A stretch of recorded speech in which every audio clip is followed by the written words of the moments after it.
Poor people should go to the branch. The main branch is for ladies like me, you know. I went to deposit $100 at the main branch of a major bank and was met with such verbal abuse. This bank employee, Dora, has harassed me several times before. I've tolerated it until now, but I've finally reached my limit and decided to give Dora a taste of her own medicine. My name is Maggie, 43 years old, living a busy life with my work.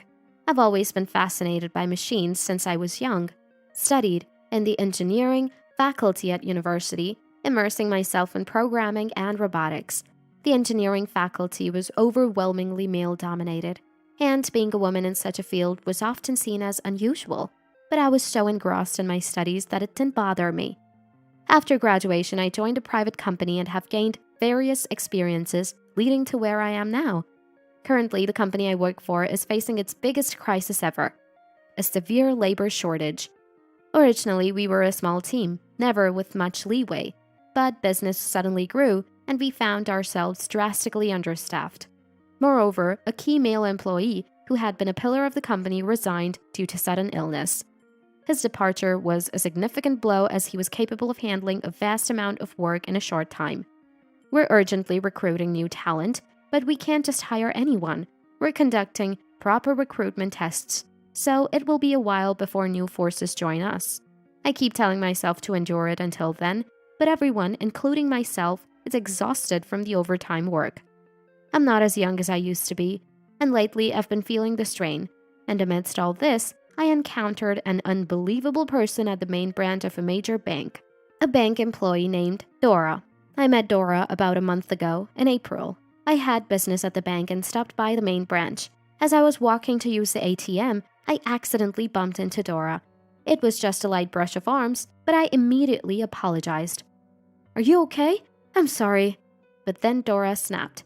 "Huh? You bump into me and then ask if I'm okay?" I admit I wasn't paying enough attention, but her response was so aggressive and rude, it was beyond belief. "Hey, isn't it normal to apologize when you've done something wrong?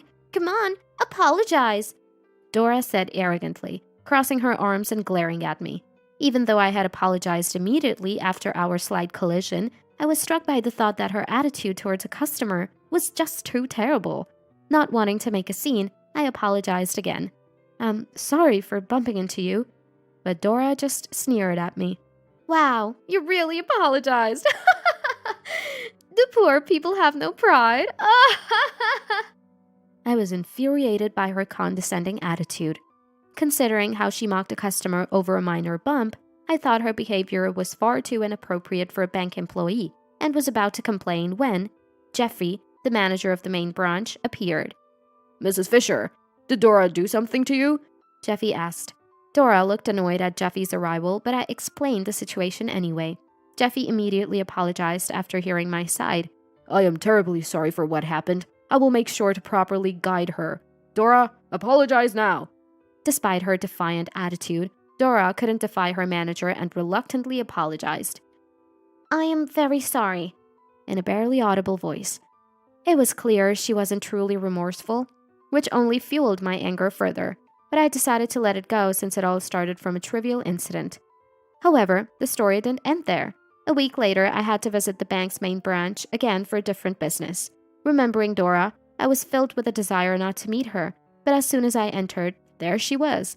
She hadn't forgotten me either. It's that lady who bumped into me," she exclaimed rudely. "Hey, I got scolded by Jeffy because of you. Take responsibility." Responsibility? When you were also at fault? I thought as the situation turned troublesome again. Hearing Dora's loud voice, Jeffy appeared once more. "I apologize again for my employee's rudeness. Dora, go over there," he said, sending her away. After finishing my business, I was curious about Dora, so I asked Jeffy, "Why does Dora behave so badly?" That's a bit of a complicated issue," Jeffy explained, looking quite uncomfortable.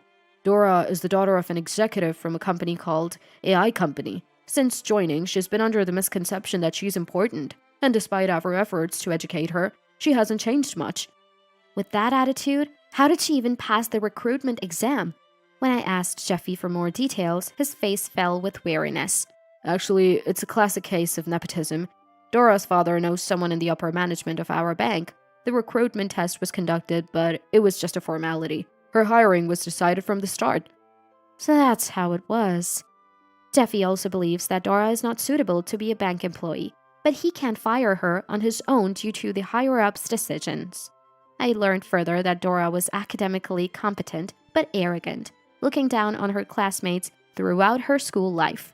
Attending prestigious private schools for both high school and college, her attitude never changed. After quitting her first job post-university and spending time idly, her parents decided to employ her at the bank. Dora, who has been overbearing since her student days, apparently lacks even basic manners. Whenever she deals with customers, she almost always ends up upsetting them, and we can't trust her with any responsibility. Jeffy, lamenting this, looked utterly exhausted. Having such a troublemaker around must be constantly worrying during work hours, and I shudder to think what it would be like if I had someone like that as a subordinate. But if Dora is connected to AI company, maybe I could fight back a little. With these thoughts, I left the bank. Then yesterday, Dora did something incredibly disrespectful to me. I had stopped at a cash-only eatery during lunch and needed to withdraw money from an ATM. I was so tired that I withdrew more than necessary. I realized this only after paying for my meal. Having lost $500 once when I was new to the workforce, I have since been reluctant to carry much cash.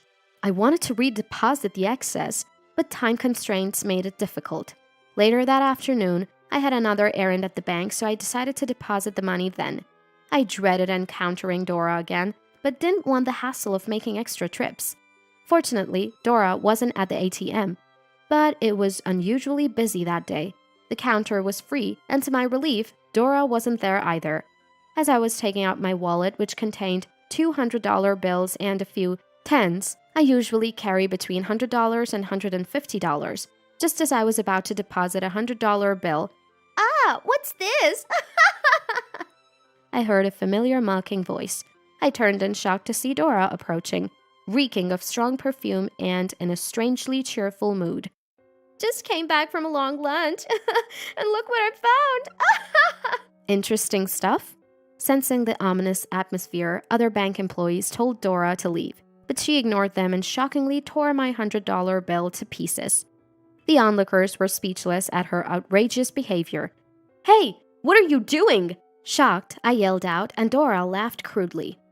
Depositing such a small amount in this prestigious bank, you must be kidding. Poor people should go to the branch. The main branch is for ladies like me, you know. Hearing this, I reached my limit of tolerance. I no longer felt the need to hold back with such a person and resolved to give Dora a taste of her own medicine. Unaware of my thoughts, Dora continued to brag. My dad is so important, you know. He's an executive at AI company, making parts for robots and stuff. That's great, but can you call Jeffy for me? I have something to discuss with him. Jeffy? This seems like it's going to be a hassle, but as a service, I'll call him. Dora, looking displeased, called Jeffy. I explained the situation as calmly as possible, and though Jeffy looked like he was about to collapse, I firmly said, I'm closing my $8 million corporate account. My voice was lower than I expected, and my speech naturally slipped into a more casual tone. Despite trying to stay calm, I felt uncontrollable anger rising within me. Taken aback by my sudden decision, Jeffy stammered, What? I can't trust a bank with such rude employees. I'd be fine if you fired her, but that's impossible, right? So I'm closing my account. As I said this, Jeffy began to look frightened, but Dora was still laughing carelessly. What's the big deal? It's just a torn $100 bill. Jeffy, ignoring Dora's nonchalant attitude, Let's discuss this in the back, said in a trembling voice. Looking around, I noticed other customers staring at us with frozen expressions. Realizing we had caused a scene, I decided to follow Jeffy's suggestion to move the discussion. In the meeting room, Dora started belittling me again. You came all the way to the main branch just to deposit a measly $100, right? Such a poor person doesn't belong here. I was just teaching you that. I had a lot I wanted to say, but I decided to first address the treatment of money. No matter the amount, it's wrong to treat money carelessly, especially for a bank employee. But it's also a banker's role to remind people of their place, don't you think? Ding, ding, ding. Dora joked. At that moment, Jeffrey's anger finally exploded. Enough! You tore someone's money and call it a warning? You are fired no matter what. Oh, as if that's going to help. The higher-ups will scold you, won't they? Dora, believing her father would protect her, maintained her smug expression. However, Jeffrey was not about to give up. No, if Mrs. Fisher closes her $8 million corporate account, even the upper management will have no choice but to fire you. Dora looked skeptical. $8 million? Do you really have that kind of money? Hearing this, Jeffrey sighed heavily. When you joined this bank, I clearly explained that Mrs. Fisher is the CEO of the rapidly growing Super Robotech, and she holds an $8 million corporate account. Huh? This person is a CEO? You're kidding, right? Dora was shocked. It's true. I am the CEO of Super Robotech. Indeed, I am the CEO of Super Robotech, the company I founded after working in a private enterprise involved in robotics post-university. Initially, it was tough with just a few like-minded colleagues and tight finances, but we recently experienced rapid growth due to the success of our pet and caregiving robots.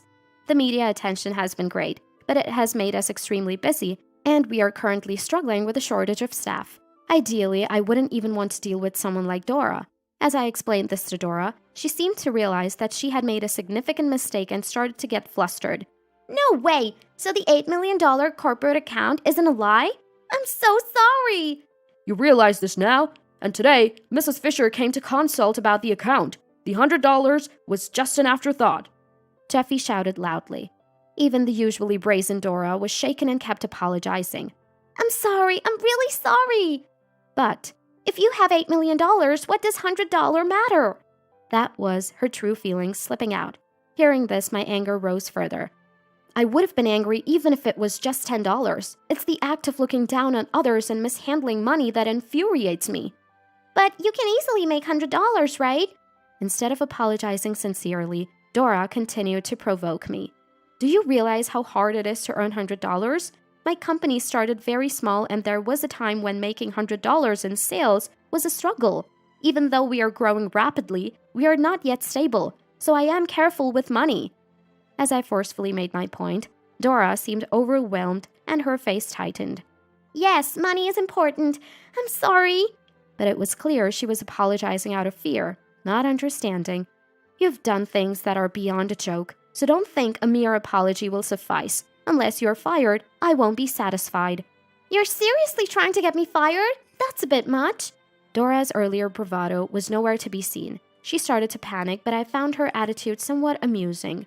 You're an executive's daughter, right? Your family is wealthy, so even if you get fired, you shouldn't have financial troubles. No, that's not it. I have my own issues. Dora interrupted me, waving her hands frantically.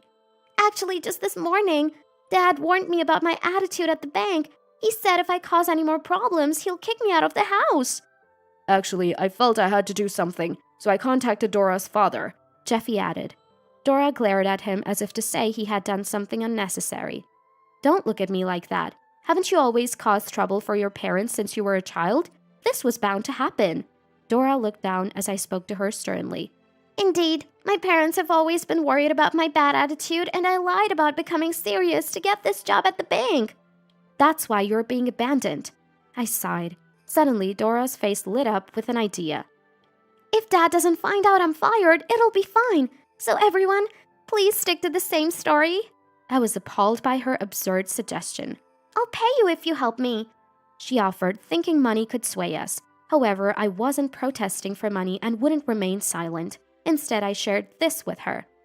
Your father's company, AI company, does business with my company. I even had a recent opportunity to work with your father, so I've already reported your misconduct. What? Dora was stunned. Your actions are already well known. Why did you tear up the money, especially after your father's warning? Well, I thought I'd get away with it. Just got carried away. Dora struggled to find words. Suspecting she was hiding something, I moved closer and sniffed. The source of the peculiar smell became clear.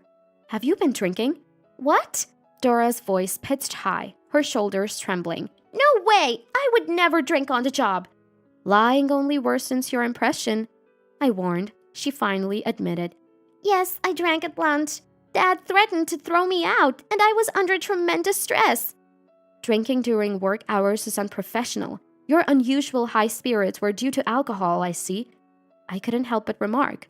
Dora's face turned as if she was about to cry. The alcohol has worn off. Please don't be so harsh. I only drank a little to relieve stress. I am remorseful. Drinking at work is not acceptable, regardless of stress, I scolded. Dora felt silent, so I took the opportunity to insist on a proper apology.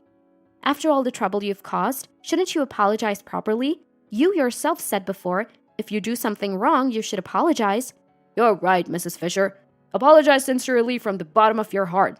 Encouraged by Jeffy, Dora apologized. I'm truly sorry. I realize now that I went too far. I will properly compensate for the $100. Her demeanor was genuinely humble, and her regret was evident. However, I had no intention of helping her. I will report your misconduct to the bank's upper management and strongly advocate for your dismissal. Be prepared for that. Even Dora seemed to understand that resisting further was futile. Yes, she nodded and then fell silent. Whatever lay ahead for her was not my concern. With these thoughts, I left the bank. Later, I learned from Jeffrey that Dora had been formally fired. Other customers witnessed Dora tearing the money and filed numerous complaints. With the potential closure of Mrs. Fisher's corporate account, even the upper management couldn't protect her any longer.